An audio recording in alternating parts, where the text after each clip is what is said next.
పొయిటిక్స్ కన్నా మిన్న మన నాట్యశాస్త్రం.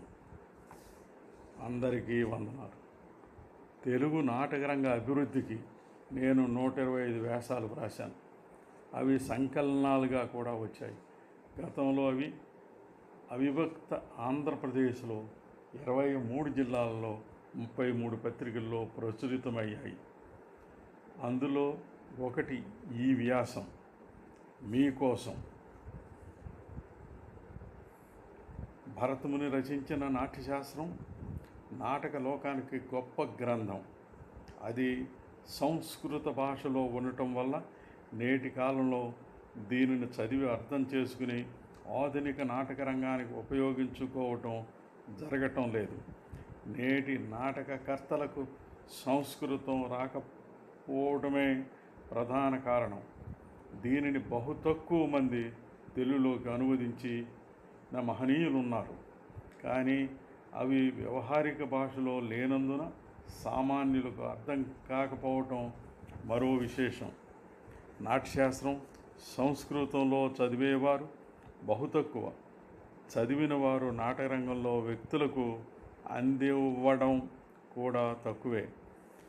విశ్వవిద్యాలయాల్లో నాటకరంగ విద్యార్థులు అంతంత మాత్రంగా చదువుతున్నారు. కానీ నాటకరంగానికి అందివ్వడంలో వారు కూడా వెనుకబడుతున్నారు. దశాబ్దాల క్రితం విరివిగాను, నేడు చాలా అరుదుగాను పెద్దల ఉపన్యాసాల్లో నాట్యశాస్త్రంలోని శ్లోకాలు ఉదహరించడం జరుగుతుంటుంది. అది కేవలం వారు గొప్పని ప్రదర్శించటానికి, అప్పటికప్పుడు ఉపన్యాసం కోసం ముక్కును పట్టుకొచ్చి అక్కడ తుమ్మేయడానికే. కానీ వారికి నాట్యశాస్త్రం గురించి క్షుణ్ణంగా తెలిసిన వారు కానే కాదు. ఒకవేళ తెలుసున్నా పొరపాటున ఆచరణలో పెట్టేవారు కాదు. కారణాలు అనేకం. కర్ణుని చావు కన్నట్లు నాట్యశాస్త్రం నేటి నటులకు చేరకపోవటానికి చాలా కారణాలే ఉన్నాయి. ఆంగ్ల విద్య విధానంతోనూ బహుళ ప్రచారంతోనూ తేలికగా అందుబాటులో ఉన్న అరిస్టాటిల్ రచించిన పొయిటిక్స్ గ్రంథం ప్రపంచవ్యాప్తంగా గుర్తింపులోకి వచ్చింది.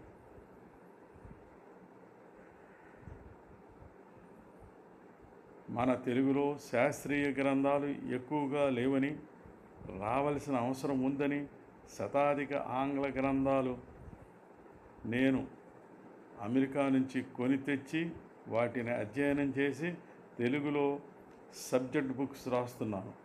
నా మీద కూడా పొయిటిక్స్ ప్రభావం తప్పనిసరి పరిస్థితిలో పడింది. అప్పుడు అంతా పొయిటిక్స్ నామాన్నే జపిస్తున్నారు. దీన్ని కొందరు ఉపన్యాసాల్లో వల్లించడం గొప్పతనాన్ని సంతరించుకుంటోంది. పెళ్లి చూపులంటే ముందుగా బ్యూటీ పార్లర్కి వెళ్ళినట్లు తయారైంది. మన సంస్కృతి నుంచి దూరం అయిపోతున్నాం. అది అంతే. కాల ప్రవాహంలో కొట్టుకుని పోతున్నాం. చెల్తే ఆంగ్ల విద్యా విధానం ఉన్నత చదువులకు మంచిదే. కానీ మన మాతృభాషను విస్మరించడం ఘోర తప్పిదం కాదా? అయినా నాట్యశాస్త్రంలో ఉన్నంత విషయ పరిజ్ఞానం పొయిటిక్స్ గ్రంథంలో లేదని ఎప్పుడు తెలుసుకుంటాం? నాట్యశాస్త్రం ఆధునిక నాటక రంగానికి గొప్పగా ఉపయోగపడుతుందని ఎప్పుడు తెలుసుకుంటాం? మళ్ళీ నాట్యశాస్త్రం అందరూ చదివే కాలం ఎప్పుడు వస్తుంది? నాట్యశాస్త్రాన్ని ఇంకా ఎన్నాళ్లకు ఆచరణలో పెట్టగలుగుతాం? సాధ్యమేనా? కీర్తిశేషులు డాక్టర్ పోణంగి శ్రీరామ అప్పారావు భరతముని నాట్యశాస్త్రం విశ్లేషణాత్మక అధ్యయనం,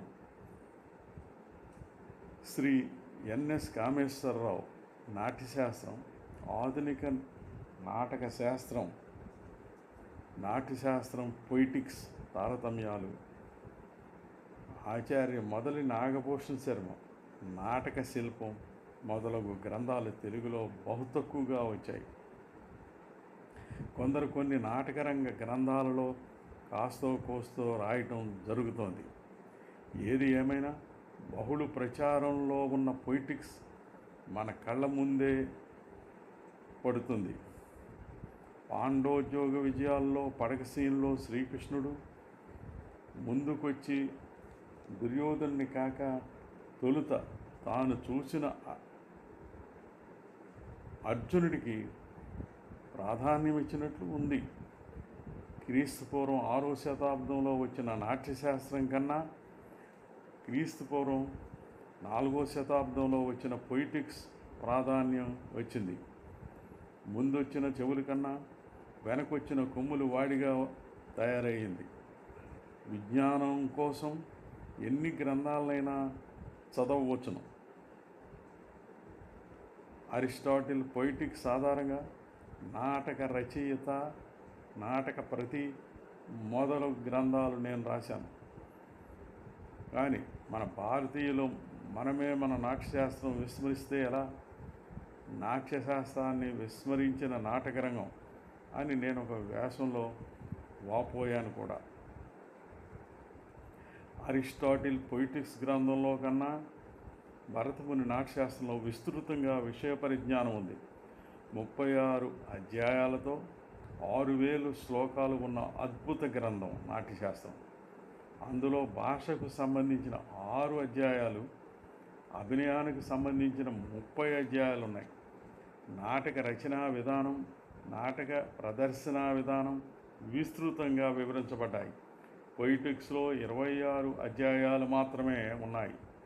అవి అన్నీ రచనకు సంబంధించినవే కానీ అభినయానికి సంబంధించినవి కావు.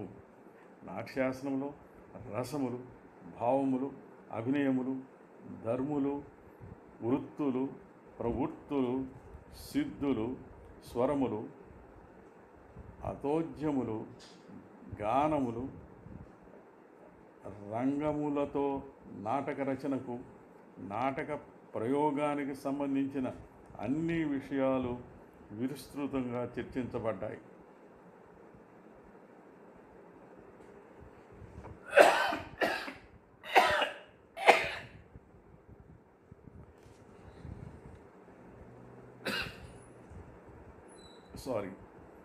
అందులో రస సిద్ధాంతం అద్భుతమైంది.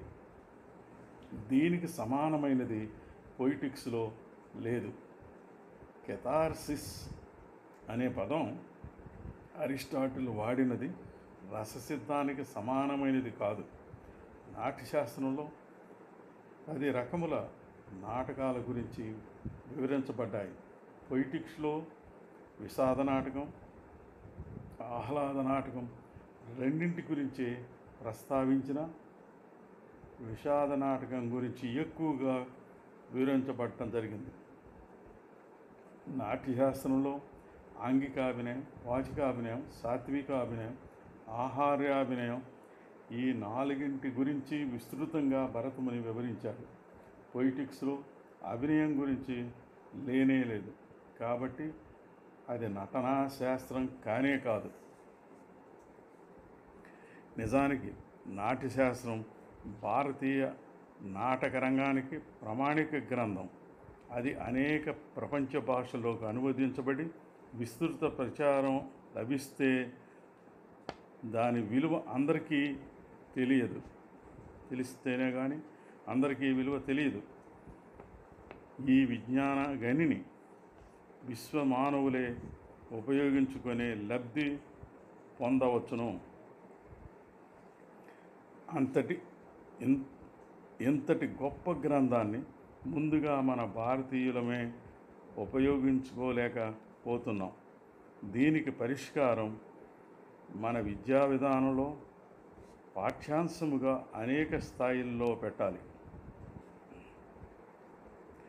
నాట్యశాస్త్రం పాఠ్యగ్రంథంగా పనికిరాదా అనే వ్యాసం గతంలో నేను వ్రాశాను. ప్రస్తుతం మనలో చాలామంది మిడిమిడి జ్ఞానంలో ఉంటున్నాం. అటు పాశ్చాత్య నాటక రంగ సిద్ధాంతాలను, ఇటు భారతీయ శాస్త్రాలను పూర్తిగా అర్థం చేసుకోలేక రెండింటికి చెడ్డ రేవడిలా తయారయ్యాం. ఇక ఏ సిద్ధాంతము ఏ శాస్త్రము తెలియని వాళ్ళు తెలుసుకోవాలని తలంపు లేనివాళ్ళు, అక్కర్లేదనుకునే మూర్ఖులు, నాటక నిరక్షరాస్యులు మనలో చాలామంది ఉన్నారు. అది మన దౌర్భాగ్యం. చేతులు కాలాక ఆకులు పట్టుకున్న చందంలా ఉంది. ఇప్పుడు ఎంత ఏడ్చినా లాభం ఉంటుందో లేదో ఆశతో నిరీక్షించడం తప్ప ఏం చెయ్యలేం. నా వంతుగా నేను అన్ని గ్రంథాలతో పాటు నాట్యశాస్త్రం మీద కూడా తెలుగులో చిన్న చిన్న పుస్తకాలుగా తక్కువ ఖరీదులో ఉండేటట్లు రాశాను. సంస్కృత శ్లోకాలతో నేటి కాలపు పాఠకుల్ని శ్లోకాలకు గురి చేయను. మొత్తం శాస్త్రాన్ని అనువదించను. నేటి సమాజానికి అవసరం అనుకున్న భాగాలనే స్వేచ్ఛానువాదం చేసి అందిస్తాను. తేలిగ్గా అర్థమయ్యేటట్లు, ఆచరించడానికి వీలైనట్లు రాస్తాను. నాట్యశాస్త్రం పాఠ్యగ్రంథంగా చేయటానికి నాటక కళాకారులు ఉద్యమించాలి. అంతవరకు మనందరం నాట్యశాస్త్రం విశిష్టత గురించి విస్తృత ప్రచారం చెయ్యాలి. అది మనందరి బాధ్యతగా స్వీకరించాలి. ప్రణమ్య శిరసా దేవౌ పితామహ మహేశ్వరౌ నాట్యశాస్త్రం ప్రవక్ష్యామి బ్రహ్మణ యదుదాప్రతం.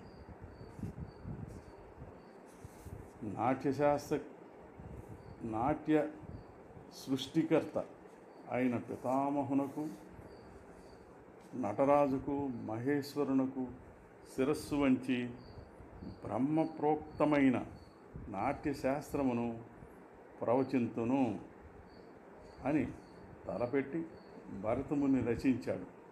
మనం ఆయనకు, ఆయన శాస్త్రానికి శిరస్సు వంచి నమస్కరించి నట శిక్షణ పొందాలి. భరతముని నాట్యశాస్త్రంలో రంగ దేవతా పూజ ఆచరించమన్నాడు. మనం ఆచరించకపోయినా రంగభూమి మీదకు వెళ్ళినప్పుడు నటులు రంగభూమికి నమస్కరిస్తారు. మంచి సంస్కారమే. న్యాయస్థానంలో భగవద్గీతపై ప్రమాణం చేసినట్లు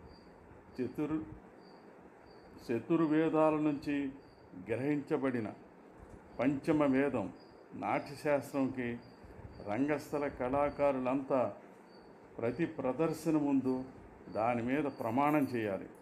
నటన నేర్చుకుని ఉన్నత ప్రమాణాలతో చేస్తాను అని. అప్పుడే నాట్యశాస్త్రం బహుళ ప్రాచుర్యం పొందుతుంది. నమస్తే. కొత్తపల్లి బంగారరాజు.